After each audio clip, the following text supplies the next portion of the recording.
Does anyone have a question?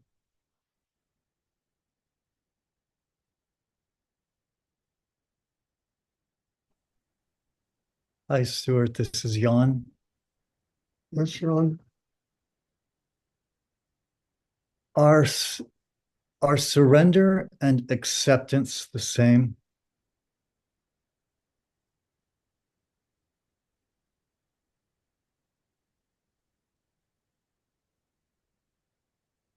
Well, it doesn't matter whether or not you accept the things you surrender.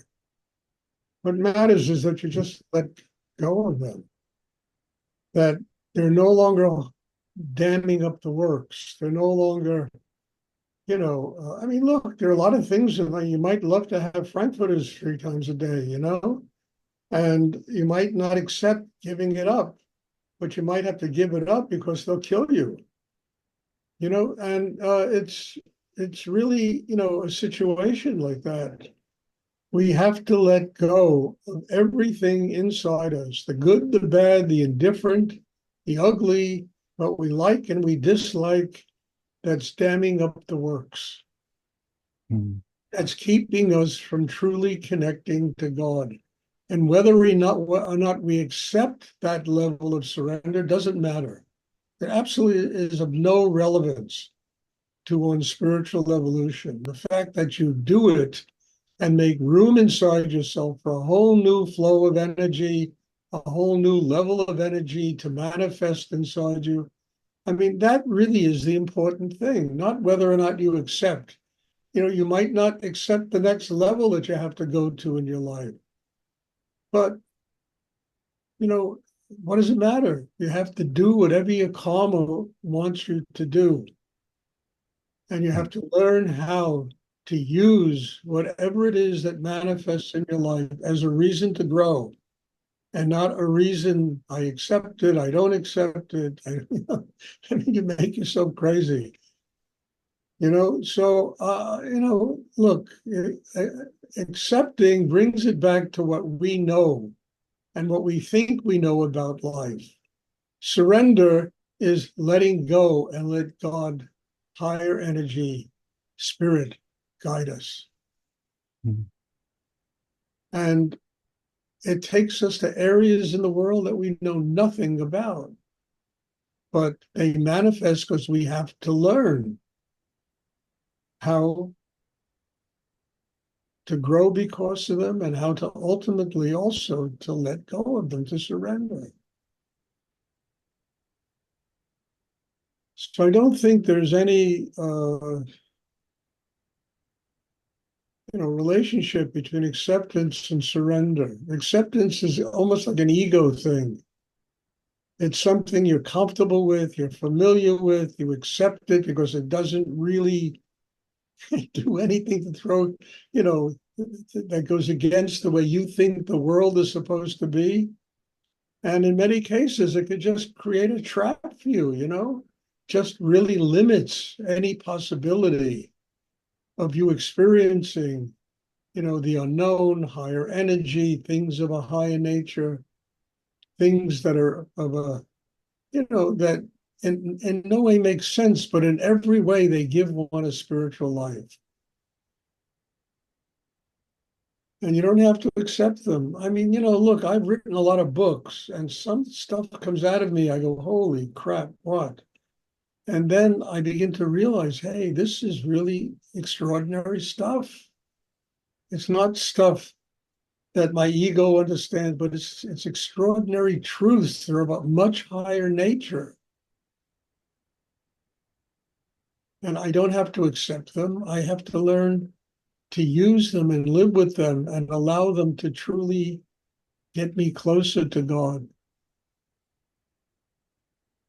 They don't have to fit into my preconceived notion of the way the world is supposed to be. And that usually is what acceptance is.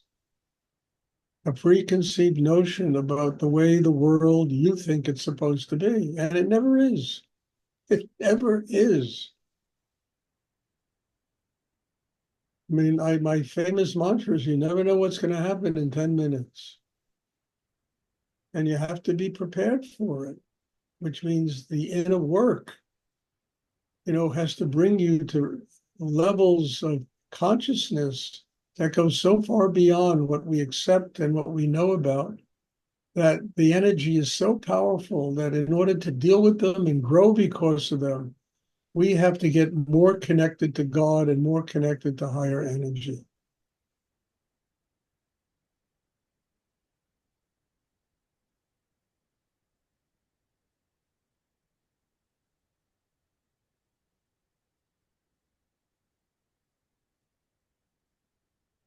So I don't think there's a correlation. I think one has to just undam themselves. And we are so damned up as human beings. We have so many ideas about what the world is and the way it's supposed to be and this and then there's nothing in us that just kind of lets go of all expectations and allows life to teach us the amazing lesson that life has to teach us.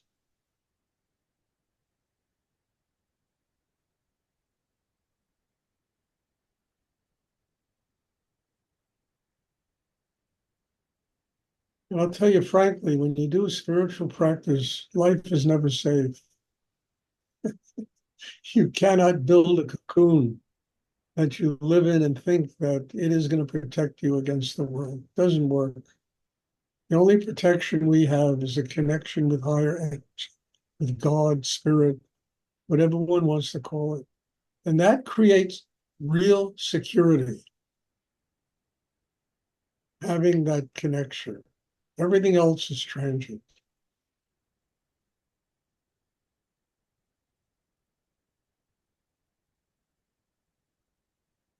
Now, this might scare the pants off of you. I don't know, but it's a reason to work on yourself and to understand what it means to be connected to higher energy, God, and how to use whatever it is they send us as a reason to grow. And everything that we get in our life is sent to us by a higher energy in the universe. The good, the bad, the indifferent, whatever. It's all given to us as an opportunity to learn about life and to grow. And if we get pissed off and angry and we start cursing the universe, all it does is waste a lot of energy. That's all it does. It wastes a lot of energy trying to piss in the eye of God. It's ridiculous. Instead of, what am I learning? What is it teaching me? How can I grow because of this? I have to go deeper inside myself in order to build the kind of system that enables me to deal with the unknown. And the unknown, in 5 minutes, it's the unknown. 2 minutes, 30 seconds from now is the unknown. You don't know what the future is going to bring. But we do know we have instruments that we can be used to build a system that can truly stabilize us in the present so that no matter what happens, we can recognize it as a teaching of God and that how it can be used to get stronger, deeper, more connected with spirit in our lives.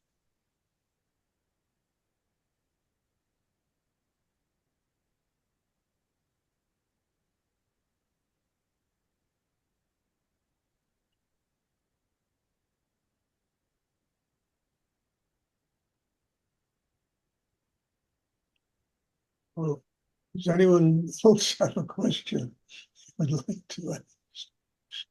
Thank you, Stuart. You're welcome. I've really been on a roll the last few days. Hey, ask questions.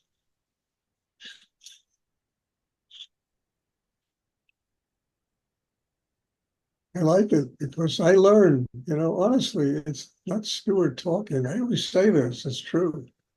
It's this energy that comes through, manifests as words. A higher energy that's teaching me, you, all of us, something more important that we need to learn about life. 。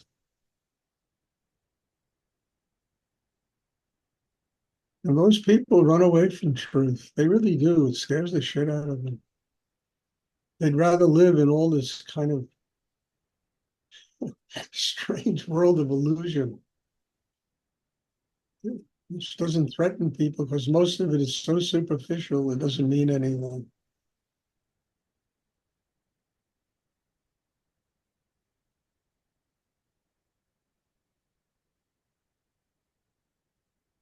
Does anyone else have a question?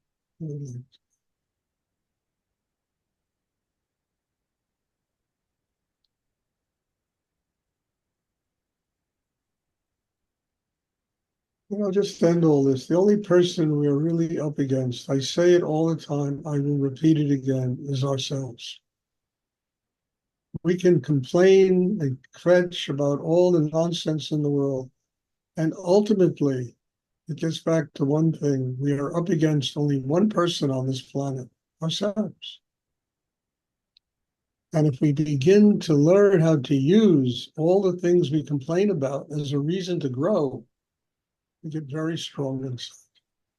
And these things will no longer be a pain in the ass. They'll be just opportunities for us to learn about life and to grow. Money things, relationship things, you know.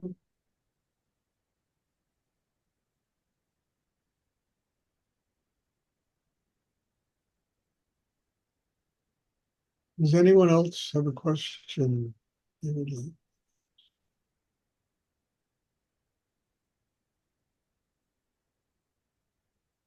And just to have fun, enjoy ourselves.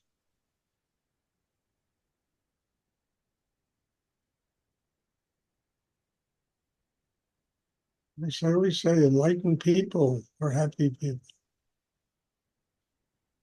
Not somebody that walks around in a robe and playing holier than thou and all that stuff, reading from the Bhagavad Gita and this and that. It's not enlightenment. It's enlightenment is just an open heart, joy, love, compassion. I'm not saying a person wearing a robe can't have those things. They can. But it's one thing for it to come from a deep place inside, then it comes from building this exterior world of spirituality, which generally fools most people. I really mean it. Most people congregate around people that have very little to teach, and there's just a big persona, you know? I mean, look at Christ. He had 12 disciples, and 2 of them turned on him. He had 10. Buddha had a handful of disciples.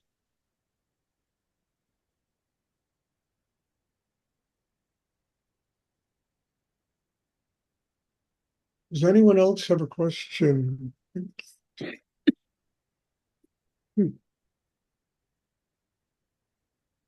Okay, thank you. There'll be meditation tomorrow evening. God bless you all, and take it with you.